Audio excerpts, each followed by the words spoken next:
Hi ಸ್ನೇಹಿತರೆ, ನನ್ನ ಎಲ್ಲ ಪ್ರೀತಿಯ ಸ್ನೇಹಿತರಿಗೆ ನನ್ನ ಪ್ರೀತಿಯ ನಮಸ್ಕಾರಗಳು. ಸ್ನೇಹಿತರೆ, ಲೈಫಲ್ಲಿ ಪ್ರತಿಯೊಬ್ಬರಿಗೂ ಒಂದು ಸಿಚುವೇಶನ್ ಅಂತ ಬರುತ್ತೆ. ಆ ಸಿಚುವೇಶನಲ್ಲಿ ನಮ್ಮ ಲೈಫ್ ಇಷ್ಟೇ ಅಂತ ನಾವು ಬಿಟ್ಬಿಡ್ತೀವಿ.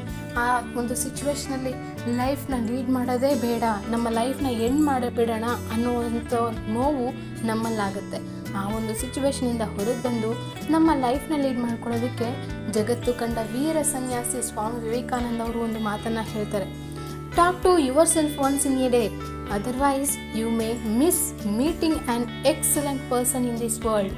ಹೌದು ಫ್ರೆಂಡ್ಸ್, ನಮಗೆ ನಾವೇ ಹೀರೋ ಆಗಿರಬೇಕು. ನಮ್ಮ ವ್ಯಕ್ತಿತ್ವ ನಮಗಿಷ್ಟ ಆಗಬೇಕು. ಫಸ್ಟ್ ಆಫ್ ಆಲ್ ನಮ್ಮ ಮೇಲೆ ಯಾರು ನಂಬಿಕೆ ಇಡ್ತಾರೋ ಬಿಡ್ತಾರೋ ಗೊತ್ತಿಲ್ಲ, ಆದರೆ ನಮ್ಮ ಮೇಲೆ ಪೂರ್ತಿ ನಂಬಿಕೆ ನಮಗಿರಬೇಕು. ಹಾಗಾಗಿ ಒಂದು ದಿನದಲ್ಲಿ ಒಂದು ನಿಮಿಷನಾದರೂ ನಿಮ್ಮ ಮನಸ್ಸಿನ ಜೊತೆ ನೀವು ಮಾತಾಡಿ. ನಿಮ್ಮಲ್ಲಿರತಕ್ಕಂಥ ಸಾಮರ್ಥ್ಯ ನಿಮಗೆ ಅರ್ಥ ಆಗುತ್ತೆ. ನಿಮ್ಮ ಸಾಮರ್ಥ್ಯ ನಿಮಗೆ ಅರ್ಥ ಆದಾಗ ನೀವು ಹ್ಯಾಪಿಯಾಗಿ ಲೈಫ್ನ ಲೀಡ್ ಮಾಡ್ಕೋಬೋದು. ನಿಮಗೆ ಬಂದಿರತಕ್ಕಂಥ ಪ್ರಾಬ್ಲಮ್ಸ್ನ ಈಸಿಯಾಗಿ ಸಾಲ್ವ್ ಮಾಡಿಕೊಂಡು ಮುಂದೆ ಹೋಗ್ಬೋದು. ಸೊ ಇದು ನಾನು ಹೇಳ್ತಿರೋ ಮಾತಲ್ಲ ಫ್ರೆಂಡ್ಸ್, ನಮ್ಮ ಜಗತ್ತು ಕಂಡ ವೀರ ಸನ್ಯಾಸಿಯಾದಂತಹ ಸ್ವಾಮಿ ವಿವೇಕಾನಂದ ಅವರು ಹೇಳ್ತಿರೋ ಅಂಥ ಮಾತು. ಸೊ ಈ ಮಾತನ್ನು ಫಾಲೋ ಮಾಡೋಣ, ಲೈಫ್ನ ಹ್ಯಾಪಿಯಾಗಿ ಲೀಡ್ ಮಾಡೋಣ.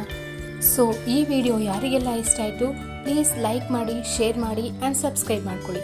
Thanks for watching friends.